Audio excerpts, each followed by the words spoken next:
गांव अरण्य, घने जंगलों के बीच बसा एक प्राचीन गांव था, जहां सूरज की रोशनी भी मुश्किल से जमीन तक पहुंचती थी। इस गांव के लोग सदियों से जंगल की पूजा करते थे।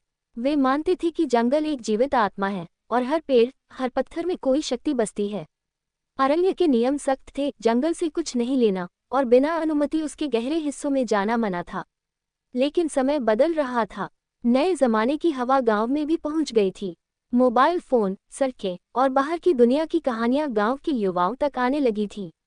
गांव के बड़े बुजुर्ग इससे परेशान थे, लेकिन वे इसे रोक नहीं पाए। इसी गांव में एक लड़का था, इवान। वह औरों से अलग सोचता था। जहां सब जंगल से डरते थे, इवान उसे चुनौती समझता था। उसके दादाजी ने हमेशा एक बात दोहराई थी, जंगल सब जानता है बेटा, जितना तू उसे समझेगा वो तुझे उतना ही गहराई से बदलेगा। इवान को ये बात कभी समझ नहीं आई जब तक वह खुद उस जंगल में नहीं गया। एक रात सब बदल गया। गांव में पानी की भारी कमी हो गई थी। नदियां सूख गईं, कुएं खाली। लोग मंदिर में प्रार्थना कर रहे थे, लेकिन कुछ नहीं बदला। इवान ने सोचा, अगर जंगल में कुछ है, कोई रहस्य, कोई स्रोत, तो उसे खोजा जाना चाहिए। दूसरे दिन वह अकेला चल पड़ा। गांव की सीमा पार करते ही जंगल ने अपना असली रूप दिखाया। पेड़ों की सरसराहट, रहस्यमय परछाइयां और चारों ओर एक अजीब सी गूंज।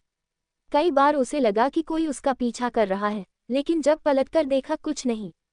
घंटों की यात्रा के बाद वह एक खुली जगह पर पहुंचा, एक विशाल वृक्ष जिसके नीचे एक पत्थर की वेदी थी और उस वेदी पर रखा था एक बुझा हुआ दीपक। दीपक पर कुछ उकेरा हुआ था, एक प्राचीन भाषा में, जो इवान को समझ नहीं आई।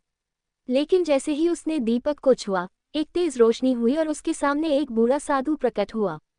साधु ने कहा, यह अरण्य का अंतिम दीप है। ये वही जलाता है जो स्वयं जलने को तैयार हो, जो सिर्फ लेने नहीं, देने आया हो। तू किस लिए आया है, बालक? इवान चुप रहा। साधु ने फिर कहा, पानी की कमी तेरे गांव की नहीं, तेरे समय की बीमारी है। तुम सबने लेना सीखा है, देना नहीं। जंगल सिर्फ संसाधन नहीं, संवाद है। अगर तू सच में कुछ देना चाहता है, तो ये दीप जलेगा। इवान ने दीपक के पास बैठकर आंखें बंद कर ली और खुद से पूछा, क्या मैं सिर्फ मदद चाहता हूँ या खुद को बदलने को तैयार हूँ? उसके मन में गांव के बच्चे आए, बूढ़े लोग, सूखे खेत और उसकी माँ की प्यास से सूखी आंखें। उसका दिल कांप उठा। उसने अपनी प्यास, अपने लालच, अपने दर्द सब जंगल को समर्पित कर दिए। और तभी दीपक जल उठा। वो तेज रोशनी पूरे जंगल में फैल गई।